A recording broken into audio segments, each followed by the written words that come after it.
Valencia yo creo que tiene un modelo urbanístico bastante interesante, ¿no? Desde que desaparecen las murallas y la ciudad empieza a crecer con los ensanches, va absorbiendo poco a poco los núcleos, ¿no? Como son Benimaclet, El Cabanyal, Ruzafa, son núcleos de antiguos pueblos que han sido absorbidos por la trama urbana.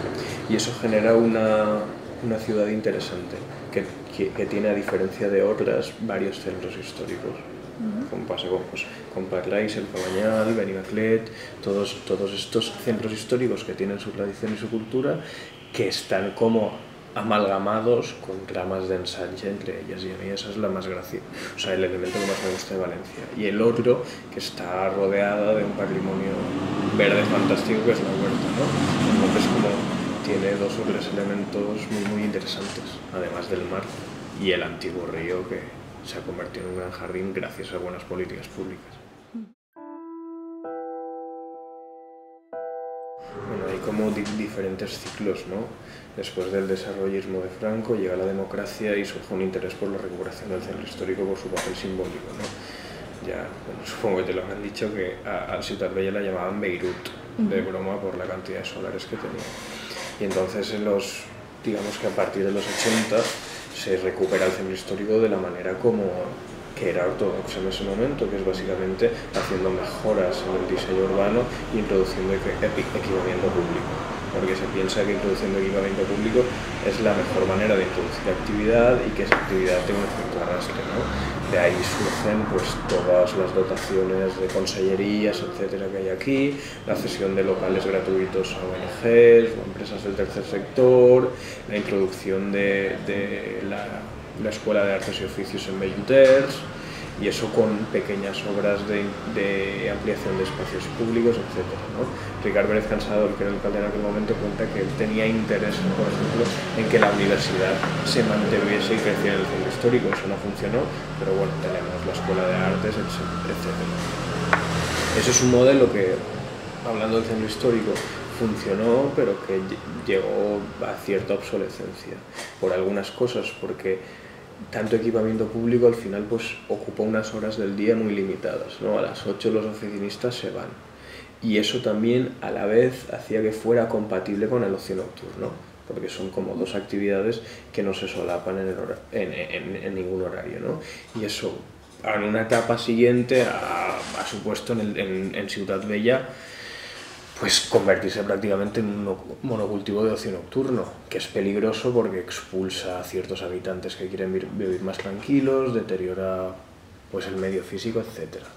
Y desde que digamos que se da una especialización en ocio nocturno en Ciutat Vella, se dejan de hacer prácticamente políticas públicas de recuperación. La manera mediterránea o la estructura clásica de Valencia es bastante interesante porque genera usos mixtos. Es decir, el comercio, el trabajo y el ocio están muy próximos. Eso hace que los desplazamientos de movilidad no sean tan intensos y que sobre todo no se generen bolsas de segregación socioeconómica, porque están muy cercanos, pues por la misma estructura, pues tienes una finca nueva y luego una finca vieja y hay pisos de distinto tamaño y los inmigrantes y los que nacieron aquí están cerca, ¿no?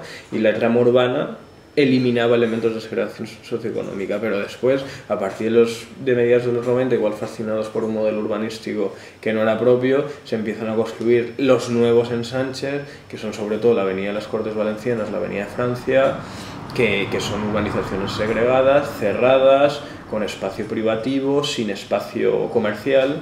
Lo interesante del espacio comercial es que vigila el espacio público, ¿no? Y que hay una relación casi simbiótica entre los dos elementos. Pues eso, cuando se hacen los ensanches de Francia y el Palacio de Congresos, se olvida.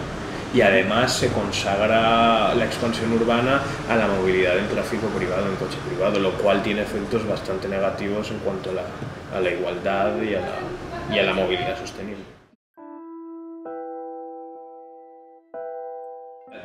Desde la política pública se le da la espalda. aunque en Ciutat Vella durante estos años, incluso, o sea, se da una paradoja bastante fuerte, ¿no? Porque sí que es verdad que en Ciutat Vella durante los años anteriores y luego pues se han mantenido ciertas dinámicas, ha habido grandes inversiones y no acabó de repuntar, entre comillas, ¿no? Sí que es verdad que es de los pocos distritos de la ciudad que crece el número de habitantes, aunque sea un poquito. Y luego a la vez tenemos zonas de dinamismo, que es donde se da dinamismo a pesar de las políticas públicas. Y se identifican pues, sobre todo dos, que son el Cabanyal y Ruzafa y Benimaclet, por cosas distintas. Pues Ruzafa por un proceso clásico de renovación a base de cultura, dinámicas absolutamente espontáneas que nada tienen que ver. O sea, Ruzafa funciona o ha funcionado sin tener un colegio público, ¿no? Con la reclamación continua, y Benimaclet por la conexión a la universidad, porque toda la gente joven de los pueblos se ubica ahí, etcétera. Y el tercero es el Cabanyal, que a pesar de las hostilidades de la política pública sigue superando, sigue superando la situación adversa.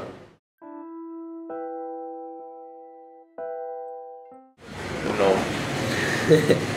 A ver, aquí hay un problema.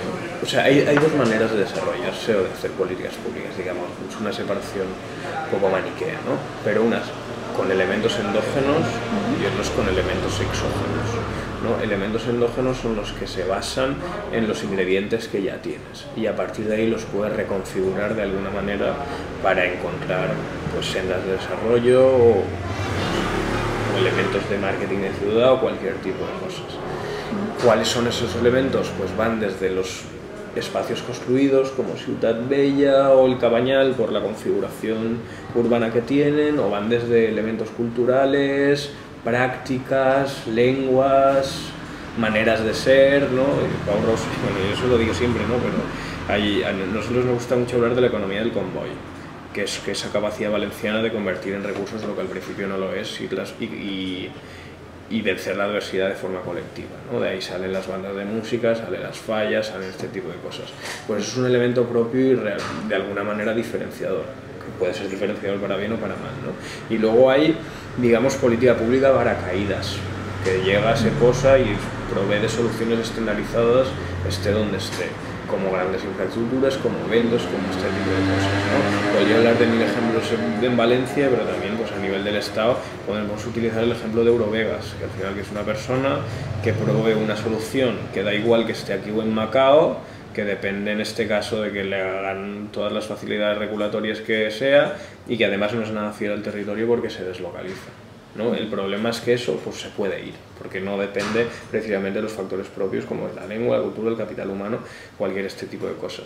Y aquí es verdad que durante algún tiempo se ha dejado de hacer política pública basada en elementos propios y se ha hecho alguna política pública estandarizada, que puede haber funcionado más o menos, ¿no?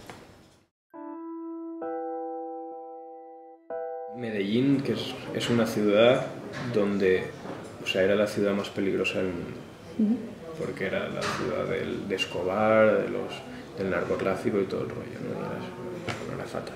Y a través de canalización de la energía ciudadana, a través de políticas públicas, pues se ha mejorado muchísimo, tanto que la semana pasada acogió el Foro Urbano Mundial. O sea, se habla de Medellín como un gran ejemplo por algunas cosas, ¿no? Sobre todo de fomentar el desarrollo económico a través de la equidad, con dos elementos. El primero, un transporte público adecuado que permita cohesionar espacialmente la ciudad, y lo segundo, la cultura como pretexto.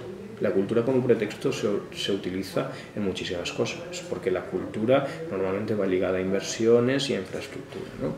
Aquí, por ejemplo, se utiliza la cultura como pretexto de marca ciudad, de posicionamiento internacional y todo este tipo de cosas.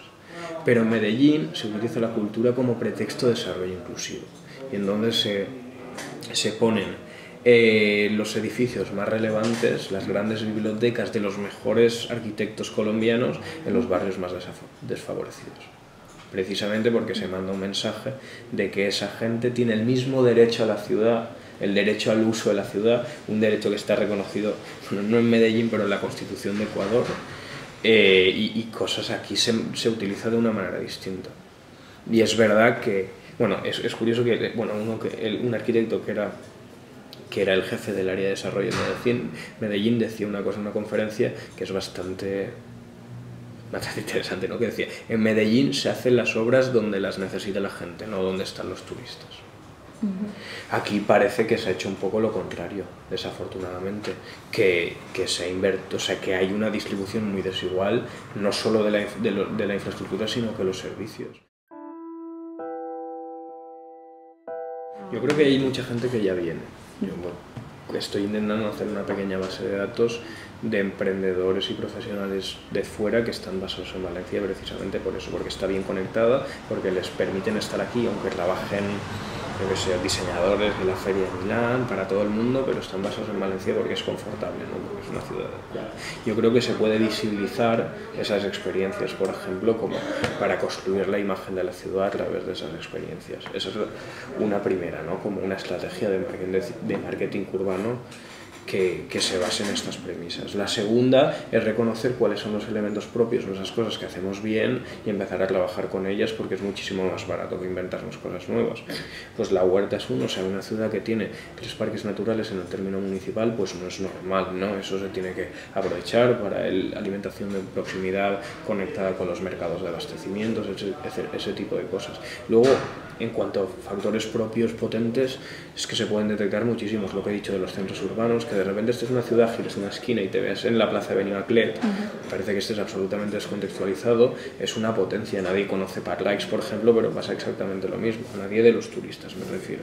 Y luego, pues por ejemplo, cosas como el Mercado Central, que es interesante, ¿no? Porque son elementos turísticos que son absolutamente compatibles con la vida cotidiana, porque puedes seguir comprando una lechuga a €1 y no está gentrificado y toda la gente va a comprar su comida y ese tipo de cosas, ¿no? Es como, yo creo que si te lo imaginas en la cabeza, el Mercado Central y la Ciudad de las Artes son como las dos caras de esas, ¿no? Es un turismo que prácticamente no vas. Yo me acuerdo un día en un taxi que estábamos hablando en inglés porque habían venido amigos y dijo el taxista: tenéis que ir a la Ciudad de las Artes y las Ciencias porque es muy guay. Y yo le pregunté cuántas veces has ido y me dijo una.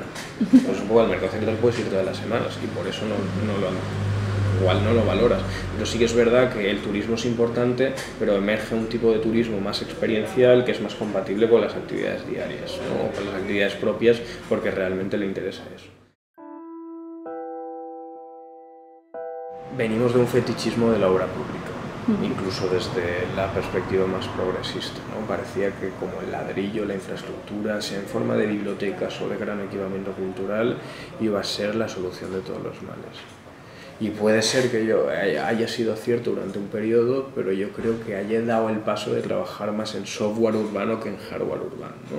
O sea, ya la estructura la tenemos, ahora vamos a hablar de aprovechamiento, de uso, de participación, de dinámicas, de este tipo de cosas. Es lo que planteo. O sea, es verdad que la distribución de la inversión en infraestructuras es desigual y que San Francés, que no es lo mismo que Malilla, es obvio. Y que es verdad que también hay que proveer de la infraestructura suficiente a nivel de barrio. Pero yo creo que razonar solo en esos términos no es suficiente, que hay que ir un paso más allá.